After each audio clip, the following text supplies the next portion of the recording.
Hello everybody and welcome to my channel Plants and Paints. My name's Zahir and today we're going to be talking about the Raphidophora Tetrasperma.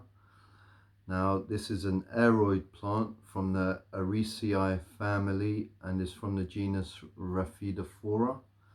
This plant is native to southern Thailand and Malaysia and can be found growing within those two countries' rainforests.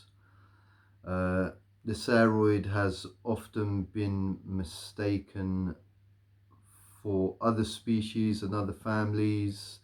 For example, I've heard it referred to as the mini monstera or the philodendron piccolo, and this is no relation whatsoever to the philodendron species. So just be aware of that and make sure that you do know what you are purchasing or what you have within your collection, because these can often be misnamed in the places where you're buying them from, because they're not such a well-known species. A lot of people do like to have things like the Monstera deliciosa in their collection, and this has often been misnamed as a result of that, because it does have a lot of similarities, as you can see from the leaves. The pattern on the leaves is quite similar to the Monstera. Although this plant can be found throughout the forests of Thailand and Malaysia, it occurs in a range of conditions. So you can actually find this plant growing in very dry conditions and also quite moist and wet conditions within those rainforests. The Raphidophora Tetrasperma has become a very popular plant, I would say, within the past year or so within the home plant trade, and as a result of that, unfortunately, you'll find most places where you're looking for it, it's actually going to be sold out. In nature, this plant is quite naturally quite difficult to find, and actually hence it's actually a rare plant for you to be able to get hold of. I actually consider myself quite lucky to own one of these within my collection. A lovely plant to have. So due to the fact that in nature it is quite a rare plant, they are quite difficult to find within the trade. Bearing that in mind, that doesn't necessarily mean that the plant is a difficult plant to look after. It just specifically means that, it's not something that you're going to find whenever you go looking for it. I was actually quite lucky to have a supplier that I have dealt with on a fairly regular basis actually contact me to say that they were getting these in stock. So I actually put a pre-order down for this so that I could actually make sure that I was able to get one whilst they were available. Growing this plant, however, is quite relatively easy. It's not a particularly tricky plant to grow, so easy for all kinds of growers who like to keep plants at home, so all the way from novice to the more experienced. So this plant pretty much caters for everybody. What I'm going to do now, I'm going to just start talking a little bit about how to care for the plant, the kind of conditions it likes to be within. So we'll start off by talking about the lighting for this plant a little bit. Now, because it grows in a rainforest, obviously you can understand it doesn't like to be in direct sunlight. So myself, I keep it in a northern exposure, so my north facing window seems to work very well for this plant. I got it during the winter period, so over the winter period it didn't really do much, but since then it's actually started growing quite a lot, and at the moment, I think in the last week it had put out 2 new leaves, and those 2 new leaves are now also putting out new leaves. So it is actually taking off quite rapidly at the moment. So I keep mine in a northern face, off to the side of a north facing window where it does receive a reasonable amount of light, but it's never in any direct sunlight. You can also keep this in an eastern exposure window, but doing that you need to be careful.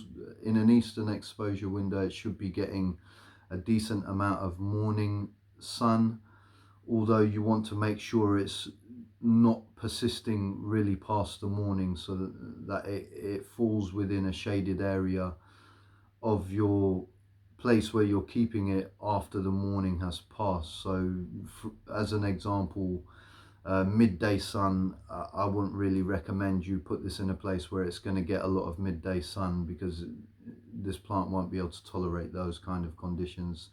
The leaves will start turning yellow and it'll actually end up killing the plant.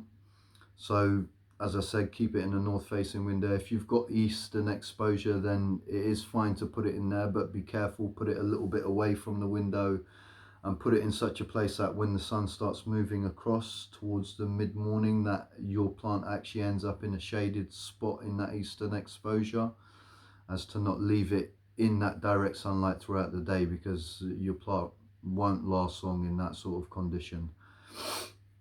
So that's lighting covered. We're going to talk a little bit about watering now.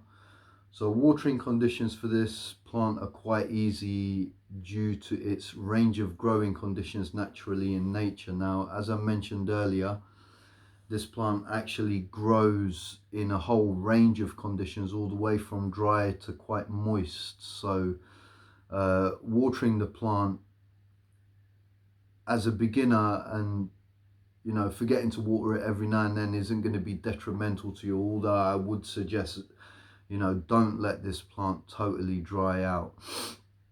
If you're quite new to the hobby and this is quite a new plant for you to be keeping, then I would suggest don't put it in a terracotta pot straight away, because while the plant's small, it's going to be in quite a small terracotta pot, and terracotta pots notoriously dry out quite quickly, so you're going to have to be watering it more regularly.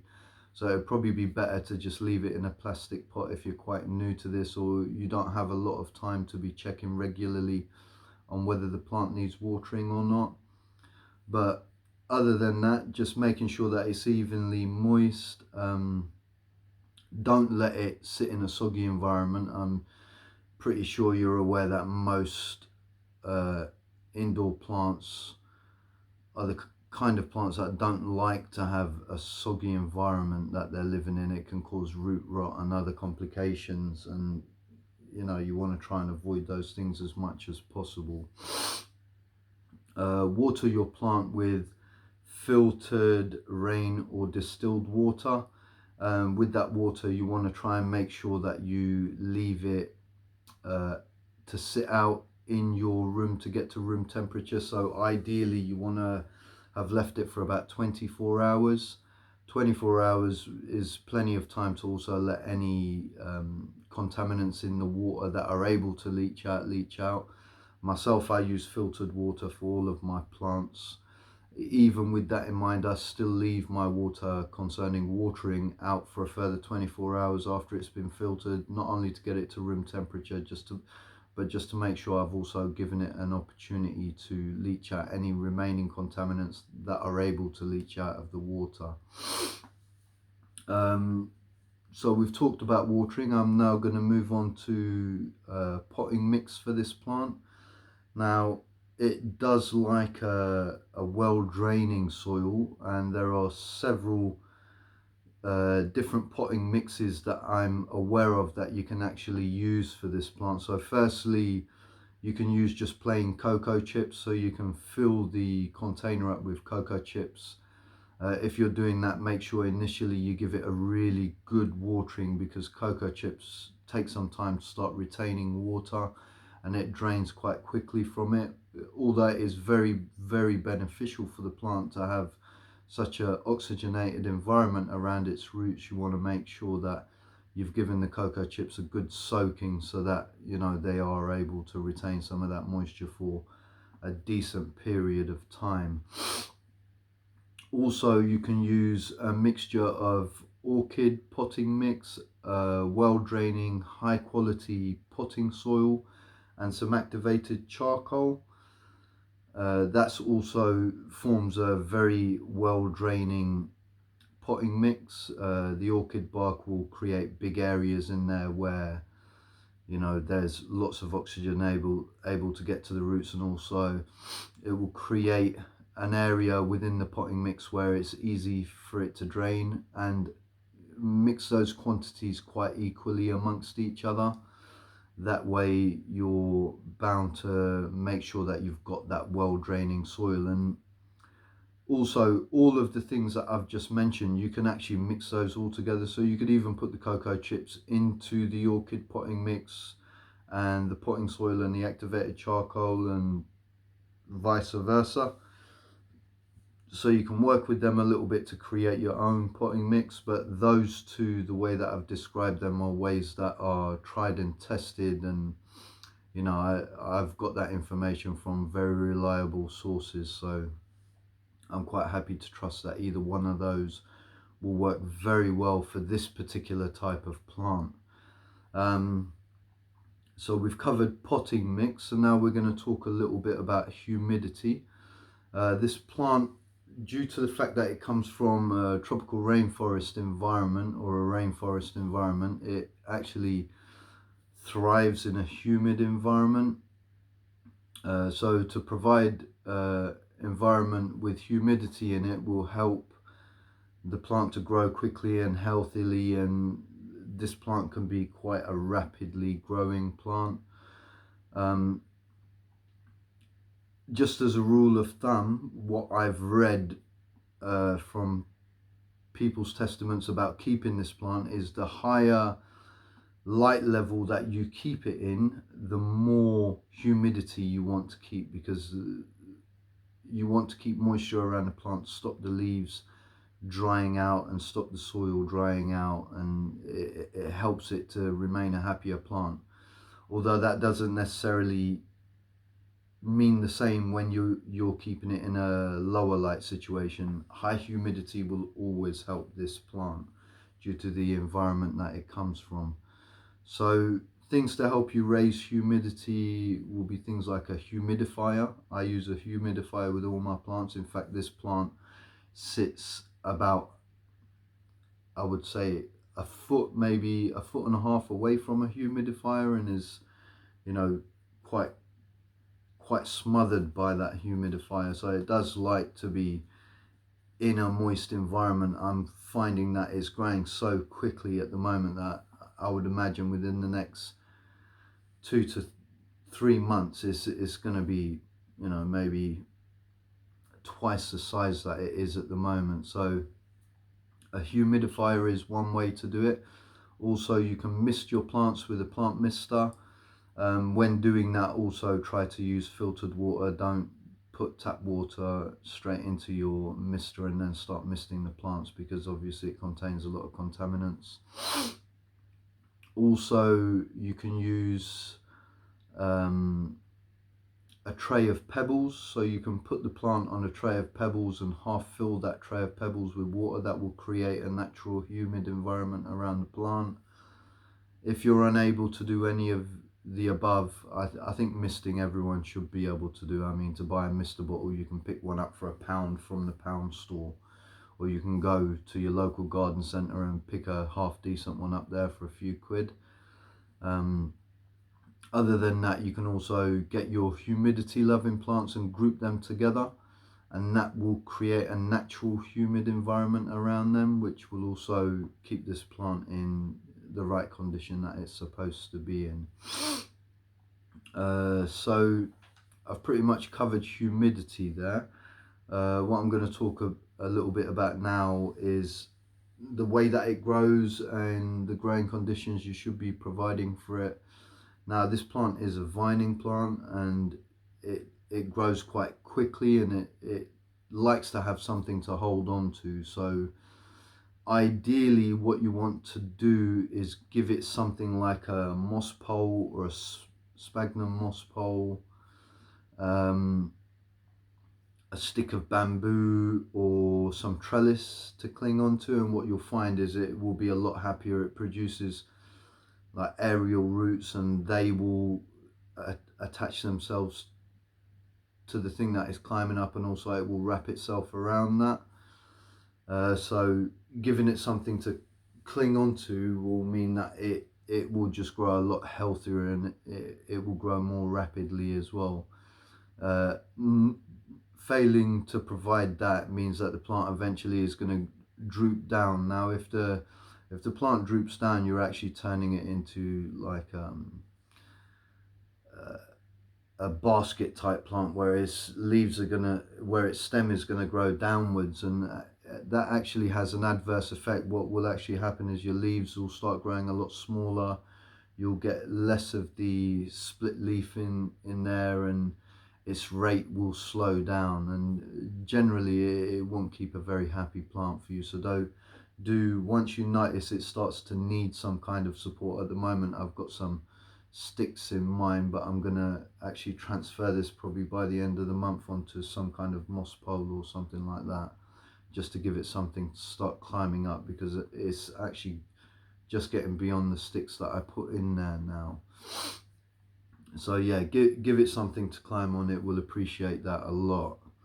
Now that we've talked about how the plant likes to grow and the things you should provide for it to grow with, we're going to talk a little bit about cuttings now. Now, this plant is relatively easy to take cuttings from. I would suggest that any level of plant keeper is able to take cuttings from this plant. What you actually want to do is you want to look for a node. Now, a node is generally somewhere where the leaf comes out from the stem. So in this case, I'm just going to use this here as reference. So you've got your leaf coming out from the stem here. So this is the leaf stem, and this is the main stem of the plant. And also what you've got aerial roots on there. Let me see if I can get that aerial root in there. I could find some lower down, but I'm just going to stick with this one for now. It's quite a short aerial root, but you want to look for something, place where you're going to take a cutting that actually has an aerial root on there. Although it's not necessary, it will benefit the plant's cutting growing a little bit quicker for you. So what you want to do, you want to cut a couple of centimeters underneath that aerial root or underneath the node, and that is your cutting for you. So for the cutting, you want to use sterilized gardening scissors. Make sure that you're using something clean, otherwise you run the risk of giving the plant a disease or giving it a very unhealthy start, which can slow down rooting or even totally stop it from happening at all. So, you know, obviously as clean as possible to make that more successful for you with the cutting. So you're cutting underneath the node, a couple of centimeters underneath. If you've got aerial roots on there, then do try and cut it below the aerial roots, so that the plant, when you're potting it up, has an anchor point. So those aerial roots will grow down into the potting mix that you're going to put it into, and it will give it anchor points. It will probably produce more of those aerial roots as well, just to stabilize itself. So when you take the cutting, what you actually want to do is you want to put it in the same potting mix that I described earlier. So provide that same potting mix, give it a good watering, and you should actually get roots on your cutting within a period of 3 to 4 weeks.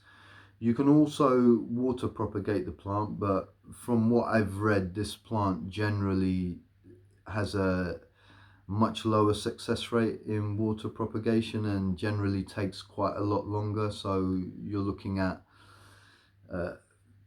5 to 6 weeks, where if you're propagating it directly into a potting mix, then generally you're gonna have that come through for you in about 3 to 4 weeks. So, you know, anywhere from 2 to 3 weeks extra time in water propagation. So I would just generally suggest you just avoid that if possible, and try and just do it straight into a potting mix. So that is cuttings covered. I'm now going to move on to fertilizer. Now, a balanced fertilizer for this is good initially, as as a good starting point. So I would just suggest go for a balanced fertilizer with this. Because this plant grows so quickly, I would suggest using half the dilution rate of what is recommended. Usually with most of my plants, I would say use quarter of the dilution rate that it suggests, but this plant naturally grows so quickly that it's going to take up a lot more of those nutrients within that time. So give it half of the recommended dose just to make sure that it's got plenty of energy and vigor to be able to grow to cover its health requirements. And give it fertilizer every other watering. So if you're finding you're watering your plant every week now, because it's a well draining soil, and where in the season now where it's starting to get quite warm, I would probably imagine this kind of plant would need watering about on a weekly basis. Mine in particular does at the moment. So you're looking every other watering, give it some fertilizer. Not only are you missing the second watering just to make sure that you're not over fertilizing it, but you're missing the second watering to make sure that any extra fertilizer that is left in the soil whilst it's drying out is not building up in there, so that you're not getting excess salts and stuff like that building up in the soil, because it can actually ruin your soil, and it can clog up the root system and stuff. So you're giving the plant an opportunity, well, you're giving the soil an opportunity to flush out those excess nutrients in there. So we've covered fertilizer. I'm going to talk a little bit about insect damage. Now these plants, particularly the issues that occur with these are more commonly things like thrips and spider mite.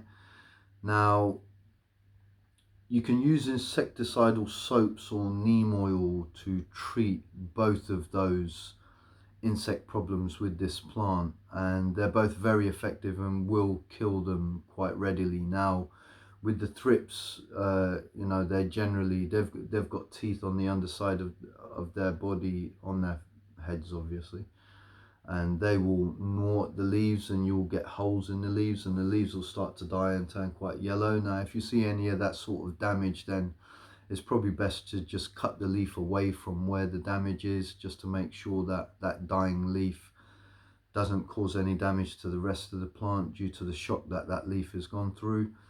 But other than that, providing you're using something like an insecticidal soap, which you can make into a spray that goes into a misting bottle, or neem oil, or you can actually mix the two together, they actually work fine together as well, and spray the plant with that. That should actually eradicate that problem for you.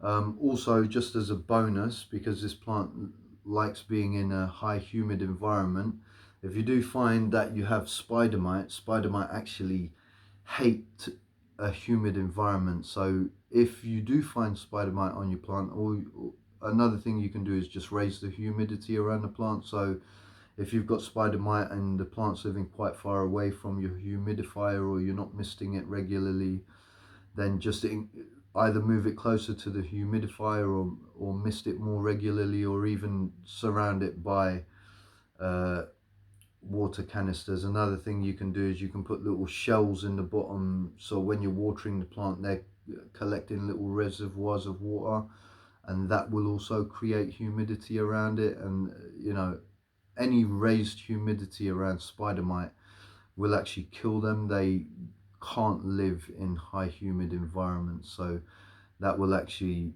help you to get rid of that. Now any of these problems, don't despair if they do happen, and just know that they are pretty easy to take care of, but they are the general things that may end up attacking your plant. I think I've pretty much covered everything as far as the Raphidophora Tetrasperma is concerned, so I'm going to pretty much end the video here. I hope you've enjoyed my video today. This video I've brought to you today is due to the fact that I put up a vote on Instagram for the plants that people wanted to learn about the most, and this and two other plants were in there, and this actually got the highest amount of votes first, but we had a draw again today. So the second plant that drew on the vote I'm actually going to do next week. I want to thank all of the people on Instagram for voting for this video for me to post today. I also want to thank all of my YouTube viewers for tuning in for another one of my videos. I hope you've enjoyed my video today. If you have, please don't forget to like the video and comment, share it if you like. You know, I try to post as much useful information as possible to help your hobby and help you keep your plants happy and make you feel comfortable with the things that you're doing. As I said, I hope you've enjoyed the video. If you have, please thumbs it up, leave a comment, subscribe if you haven't already. If I've missed anything, please don't hesitate to put that in the bottom, or if I've got anything wrong, please just let me know. I'm quite happy to, you know, be told if I've done something wrong. I'm you know, to some extent a learner in this as well as anyone else. Thank you again to all my Instagram people for inspiring me to do these videos in the first place. It's been great so far. I've really enjoyed it. I look forward to doing next week's video, which is actually going to be on, let me pull the plant over for you. I'm going to do it on this, which is another one of my favorite plants, and I can't wait to do that video for you next week. This is the one that actually drew with the Raphidophora Tetrasperma. It's been great making a video for you again. I hope for those fathers out there that are celebrating Father's Day today that you've had a great Father's Day. I've had a busy day due to it today myself. It's actually 1:10 in the morning, so I'm going to get ready to end this video. I've got work in the morning, so it's quite late for me to be awake. Thank you everybody for your support, and I look forward to seeing you again next week. Okay, take care. Bye bye.